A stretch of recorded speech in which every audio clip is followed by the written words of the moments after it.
Selamat malam, saya Firda Aulia yang akan menemani Anda pada hari ini, Rabu 21 Oktober 2020, selama 15 menit ke depan dalam berita singkat yang menyajikan info-info terkini dan aktual. Berita pertama datang dari Jason Derulo yang dikencam fans BTS sampai masuk daftar hitam. Nama Jason Derulo kini tengah banyak diperbincangkan penggemar BTS alias ARMY di media sosial. Seperti yang diketahui, J-Hope dan kawan-kawan beberapa waktu lalu berkolaborasi dengan penyanyi asal Amerika Serikat itu lewat lagu Savage Love versi remix dengan Jauh 365. Hanya saja, dalam perbincangan ini, Jason Derulo dihantam banyak kritik dan sindiran pedas dari ARMY. Padahal, lagu Savage Love masuk dalam tangga lagu Hot 100 Billboard. Rupanya, hal ini dipicu oleh unggahan Jason Derulo di TikTok pada Senin 19 Oktober 2020 lalu. Video singkat ini memperlihatkannya mentraktir orang-orang di sebuah restoran atas kesuksesan lagu Savage Love. Ia diperlihatkan menghabiskan uang dalam jumlah besar untuk selebrasi ini. Tak hanya itu, dalam keterangan videonya, ia menyebutkan banyak nama rekan-rekannya dalam unggahan ini. It's a celebration. @Cage, #SavageLove, @Hannah Stocking, @Andrea Lopez, @Charles Jordan, @Isle Horder, @Jasmaiko, @Samurai, @Gina, @Mizermovie. Tulisnya. Hanya saja bisa dilihat tak ada nama BTS di sana. Rupanya hal ini yang memicu kemarahan ARMY. Mereka merasa penyanyi 31 tahun ini tidak berterima kasih. Bahkan numpang tenar di balik nama besar BTS. Hal lain yang dicatat ARMY, lagu Savage Love yang mencapai puncak tangga lagu Billboard adalah versi kolaborasi dengan BTS. Bukan versi asli yang diunggah Jason Derulo dalam video TikTok. Para penggemar grup Korsel ini lantas menuangkan unek-uneknya di media sosial dan kolom komentar. Tiada maaf bagi Derulo. Entah karena menyadari kontroversi ini, Jason Derulo mengunggah kembali video selebrasi itu di Twitter miliknya. Kali ini dengan menyertakan akun resmi BTS. Berharap @BTS_TWT, @Jason_365 ada di sini untuk merayakannya. Kita berhasil, #1 di tanggal lagu Billboard, Savage Love, tweet Jason Derulo. Berita selanjutnya datang dari Anies Baswedan yang menyediakan 487 pompa stasioner untuk antisipasi banjir. Gubernur DKI Jakarta, Anies Baswedan menyatakan pihaknya telah menyiapkan sejumlah antisipasi untuk menghadapi banjir saat musim hujan tiba. Salah satunya yakni menyediakan sejumlah pompa air di sejumlah titik.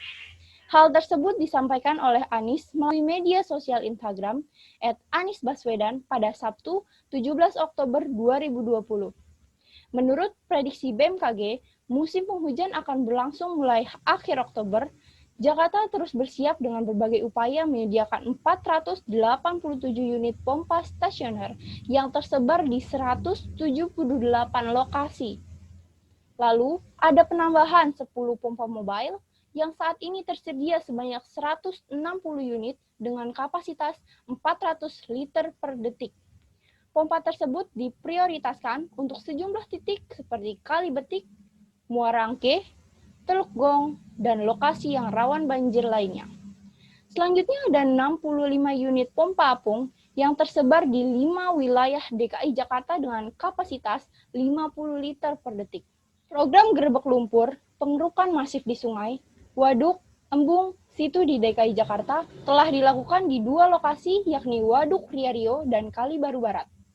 Sebelumnya, Gubernur DKI Jakarta Anies Baswedan meminta agar Badan Penanggulangan Bencana Daerah atau BPBD dapat mengirimkan informasi kepada masyarakat adanya potensi banjir selambat-lambatnya sehari sebelumnya. Hal tersebut berdasarkan Instruksi Gubernur atau Ingup nomor 52 tahun 2020 tentang percepatan peningkatan sistem pengendalian banjir di era perubahan iklim. Badan Penanggulangan Bencana Daerah dibantu oleh Dinas Sumber Daya Air dan Dinas Komunikasi Informatika dan Statistik menyusun sistem deteksi dan peringatan dini kejadian banjir yang dapat dimonitor secara daring serta dapat memprediksi dan mengumumkan potensi kejadian banjir selambat-lambatnya sehari sebelum kejadian. Kata Anies berdasarkan Ingup yang dikutip berita terkini Rabu 23 September 2020. Mantan Menteri Pendidikan dan Kebudayaan juga meminta agar penyusunan sistem deteksi yang dapat dimonitori secara daring pada September 2020. Ya, berita selanjutnya, Anies buka 16 taman kota di DKI Jakarta selama PSBB transisi. Untuk berita lebih lanjut, kita beralih ke rekan saya, Nisa. Ya, terima kasih Firda. Anies mengatakan lewat akun media sosial Instagramnya bahwa akan ada 16 taman yang akan dibuka kembali di seluruh wilayah Jakarta dengan memenuhi ketentuan yang berlaku pada masa transisi ini. Anies juga mengatakan bahwa belum semua taman akan dibuka. Taman yang akan dibuka bukan taman yang berada di zona merah. Pengunjung yang akan datang pun akan dibatasi hanya 25% dari kapasitas. Taman kota yang akan dibuka pun dipilih berdasarkan ketentuan seperti yang tidak berada di zona merah, memenuhi prosedur tetap, dan akses yang mudah untuk dijangkau. Taman-taman yang dibuka kembali antara lain Taman Lapangan Banteng, Taman Katlea, Taman Green Garden, Taman Jalur Hijau Kosambi, Taman Delanix, Taman Kampung, Taman PPA, Taman Piknik, dan beberapa taman lainnya. Masyarakat yang hendak berkunjung ke taman-taman tersebut wajib memakai masker dan membawa hand sanitizer, melakukan pengecekan suhu, dan mengisi daftar hadir di taman. Pengunjung juga wajib mencuci tangan, mengikuti arah tempuh terakhir, dan menjaga jarak dengan pengunjung yang lainnya. Pemprov DKI melarang menggunakan tempat duduk dan sarana olahraga di taman tersebut, dan membuat kegiatan yang mengundang kerumunan massa. Selain itu, anak di bawah umur 9 tahun, ibu hamil, lansia, dan orang dengan penyakit bawaan juga dilarang mengunjungi taman-taman tersebut. Para pengunjung tak diperkenankan membawa motor. Sebelumnya, Anies melonggarkan rem darurat dan kembali menerapkan PSBB transisi mulai dari 12 Oktober hingga 25 Oktober 2020. Ia mengklaim terjadi pelambatan kasus penyebaran virus corona di ibu kota Jakarta. Dengan pelonggaran ini, sejumlah aktivitas yang sebelumnya dilarang kembali dibuka. Dengan menetapkan protokol kesehatan yang ketat, PSBB transisi ini bisa diperpanjang otomatis selama 2 pekan. Selanjutnya, jika kasus COVID belum mereda. Ya, saya sudah bersama dengan salah satu warga.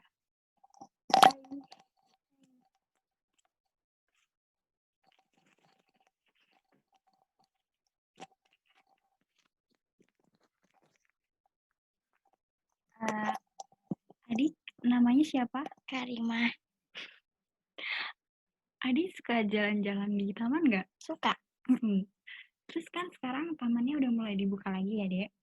Menurut Adik itu gimana? Di tengah-tengah COVID-19, tamannya dibuka tuh menurut Adik gimana keputusannya? Menurut aku, taman yang ada di daerah Jakarta jangan dibuka terlebih dahulu, agar tidak ada orang yang terpapar virus corona dan mematuhi protokol kesehatan dan melakukan 3M, memakai masker, mencuci tangan, dan menjaga jarak. Ya, nanti kalau taman-tamannya dibuka lagi, Adik mau ke sana atau enggak? Mau. Takut kena COVID atau enggak? Takut sih. Kalau misalnya dibuka tapi ada protokol kesehatan tuh gimana? Ya ikut aja kalau boleh. Nggak apa-apa. Nggak apa-apa. Terima kasih, Adik. Sama-sama. Ya, begitu wawancara singkat dengan adik yang suka main di taman sekitar Jakarta. Terima kasih kembali ke Firda.